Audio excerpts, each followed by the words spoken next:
मैंने बोला था कि 15 सितंबर से हम लोग CHS 6 का जो ऑनलाइन वीडियो कोर्स है उसको MCQ के थ्रू पूरा करेंगे, लेकिन 15 सितंबर से स्टार्ट नहीं हो पाया था। लेकिन आज हम लोग 30 सितंबर से इसको स्टार्ट कर रहे हैं फाइनली। और इस कोर्स के दौरान हम लोग 1000 MCQs कवर करेंगे। ठीक है, कितने MCQs? 1000 MCQs हम लोग कवर करेंगे।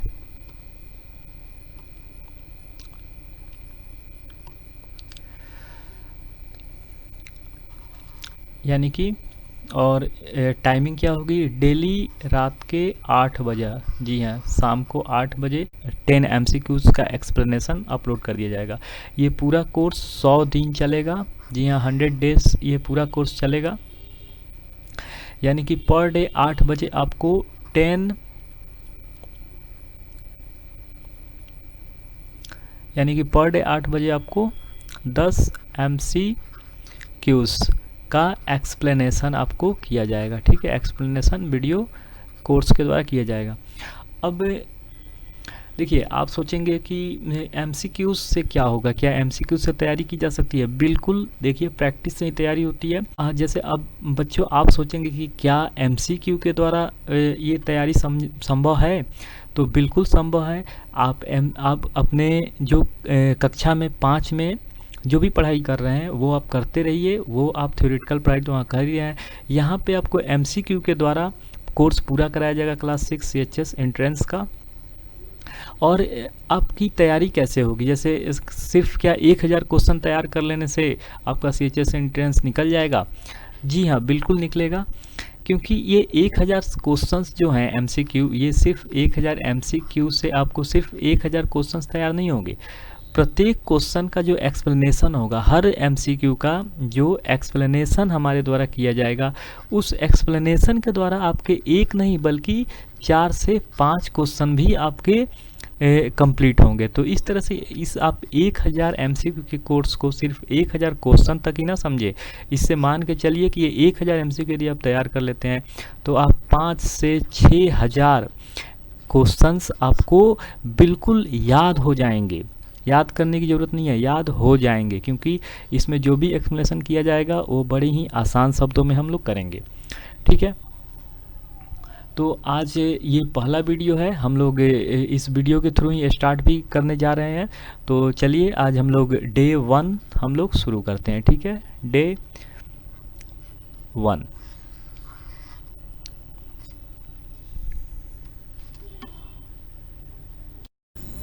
फर्स्ट क्वेश्चन है, Thar desert is located in the state. Thar मरुस्थल जो है वो कहाँ पे स्थित है? तो हमारे पास 4 ऑप्शन यहाँ पे दिए गए हैं। पहला ऑप्शन है गुजरात, दूसरा राजस्थान, तीसरा बिहार, उत्तर प्रदेश। तो आइए हम पहले मैप पे देखते हैं कि थार डिजर्ट है कहाँ।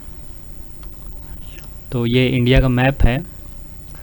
तो आप देख पा रहे हैं कि ये जो रेड कलर से यहाँ पे स्केच किया गया है, ये थार डिजर्ट है। तो इसका जो सबसे जो मैक्सिमम पार्ट है वो राजस्थान में है। आप यहाँ पर देख पा रहे हैं राजस्थान है। आप इंडिया का मैप यदि आपके पास हो तो आप वहाँ भी देख सकते हैं, बाद में राजस्थान है। तो थार डिजर्ट का जो मैक्सिमम पार्ट है, मोर देन 60% पार्ट, वो राजस्थान में है। तो यहाँ पे जो हम लोग के पास जो यहाँ पे ऑप्शन है, इसमें राजस्थान दिया गया है, और सबसे जो ज़्यादा पार्ट है वो राजस्थान में है। तो इसलिए पहले क्वेश्चन का आंसर राजस्थान होगा। तो मैप भी आप लोग साथ साथ में मैप का भी नॉलेज लेते चलें। मैप क्लियर होने से बहुत सारे क्वेश्चंस को सॉल्व करने में सुविधा मिलती है। चलिए नेक्स्ट क्वेश्चन की तरफ देखते हैं। सेकंड क्वेश्चन है, द कैपिटल ऑफ मिज़ोरम, यानी कि मिज़ोरम जो राज्य है अपनी, उसकी राजधानी कहाँ है? 4 ऑप्शंस दिए गए हैं, गैंगटोक, ईटानगर, अगरतला एंड आइजॉल। तो आप लोग को याद ही होगा, राजधानी आप लोगों ने याद किया होगा। जो भी राजधानी आप लोग को नहीं याद हो उसको पूरे सारे स्टेट्स और केंद्र शासित प्रदेश की जो भी राजधानी है, कैपिटल्स हैं, उसको याद कर लें, क्योंकि इस तरह के क्वेश्चन आते हैं। तो इसकी जो राजधानी है वो आइजॉल है। इसको मैं आपको मैप पे दिखाता हूँ कि यह राज्य कहाँ है इंडिया के मैप में। इन सारी चीज़ों को आप याद करते रहें। ये हमारे नॉर्थ ईस्ट का जो स्टेट है, आप लोगों को मैप देखने तो आता होगा, लेकिन मैं फिर से बता देता हूँ। जो हमारा इंडिया का ये मैप है, इसमें जो अपर में होता है उसको वो नॉर्थ होता है, और ये ईस्ट है, जस्ट ईस्ट के अपोजिट हो गया वेस्ट, और ये साउथ है। तो ये जो एरिया है भारत में, ये जितने भी स्टेट्स है, इसको नॉर्थ ईस्ट स्टेट्स बोलते हैं, क्योंकि यह नॉर्थ और ईस्ट के बीच में है एंगल, तो इसे नॉर्थ ईस्ट बोलते हैं। तो ये जैसे आप देख पा रहे हैं, जो रेड शैडो है, ये मिज़ोरम स्टेट है। जो राजधानी जिसकी कैपिटल पूछी गई थी आइजॉल, ये है मिज़ोरम। तो मैप भी अपने ध्यान में रखते जाएं, मैप की भी प्रैक्टिस करते रहें साथ में, इससे आप बहुत सारे क्वेश्चंस को और इजीली कर पाएंगे। चलिए नेक्स्ट क्वेश्चन की तरफ चलते हैं। थर्ड क्वेश्चन है, national voters day in India is celebrated on, यानी कि भारत में जो वोटर्स डे है, राष्ट्रीय मतदाता दिवस, उसे कब मनाया जाता है। तो सबसे पहले यह शुरू कब किया गया था। 2011 में यह पहली बार मनाया गया था,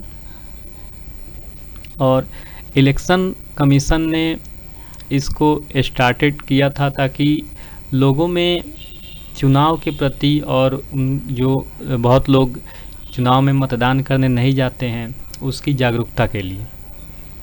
और इसी दिन इलेक्शन कमीशन का गठन भी हुआ था 1950 में।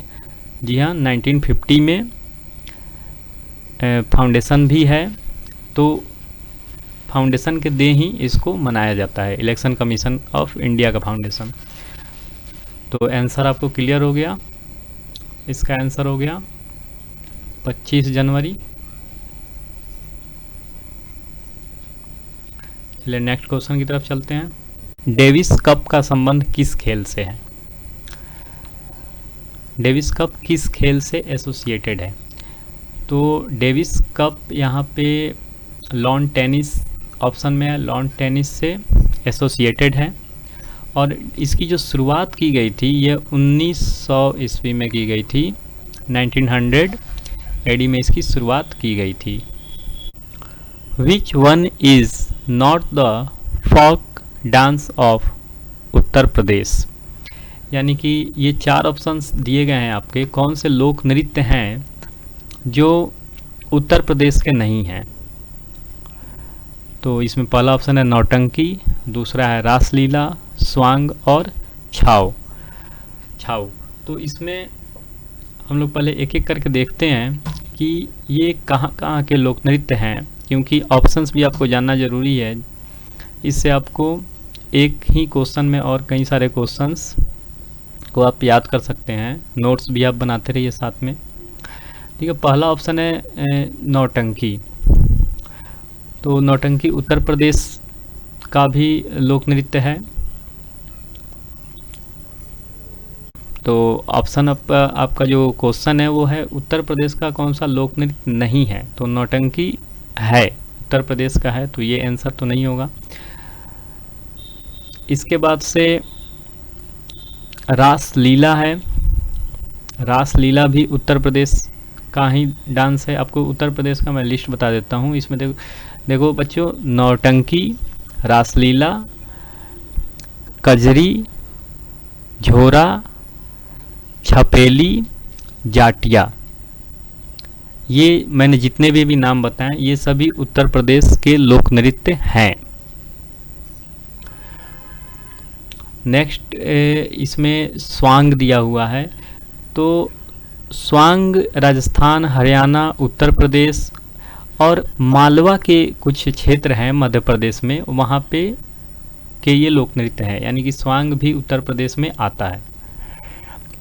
यानी कि हमारे पास एक जो चौथा ऑप्शन है छाऊ। छाऊ झारखंड का लोक नृत्य है। फिर से आप लोग एक बार अच्छे से सुन लो, छाऊ झारखंड का लोक नृत्य है। यानी कि छाऊ उत्तर प्रदेश का लोक नृत्य नहीं है, तो यही हमारा इस क्वेश्चन का आंसर होगा, Chhau. The pole star indicates the direction to, यानी कि जो ध्रुव तारा होता है वो किस दिशा का संकेत करता है। तो 4 दिशाओं के यहाँ पे ऑप्शन है, north, south, east, waste.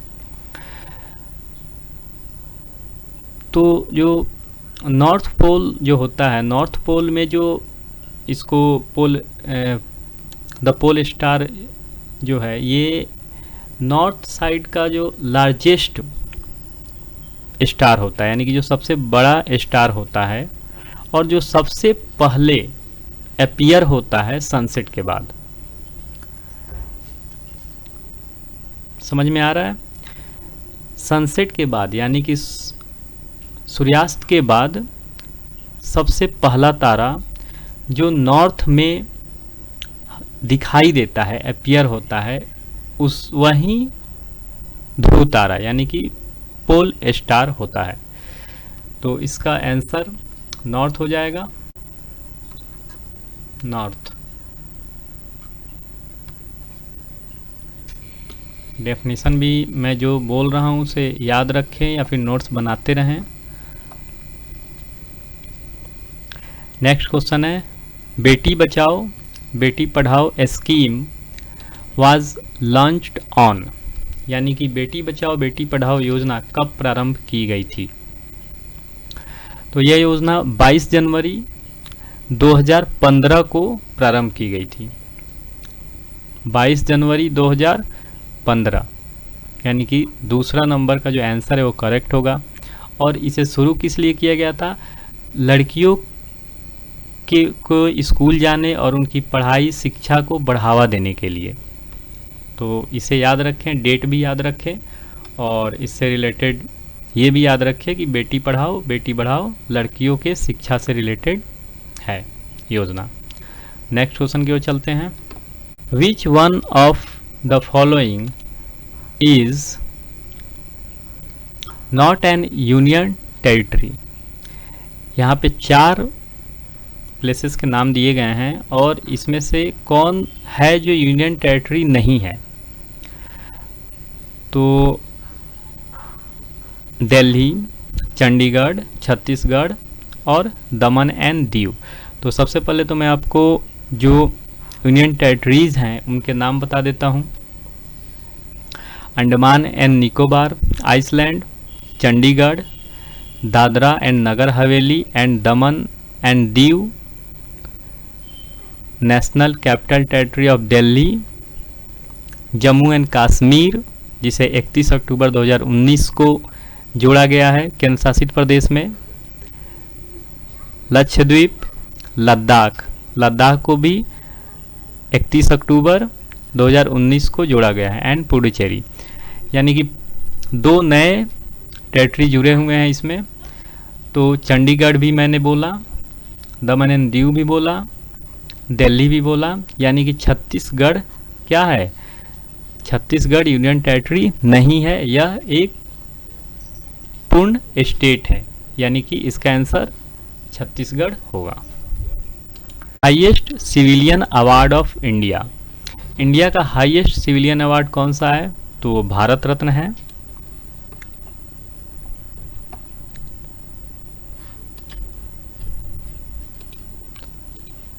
Next question की ओर चलते हैं।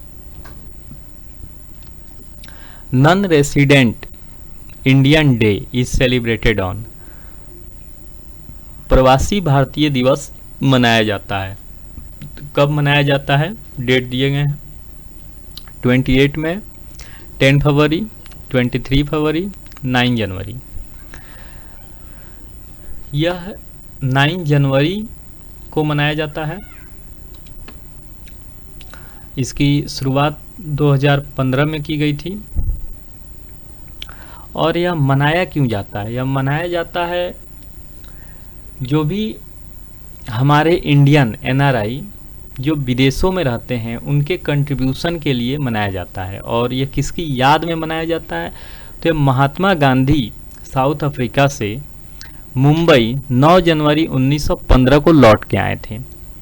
तो वो भी एक तरह से विदेश से आए हुए थे और इंडियन थे, तो उनकी याद में याद में इसको रखा गया था।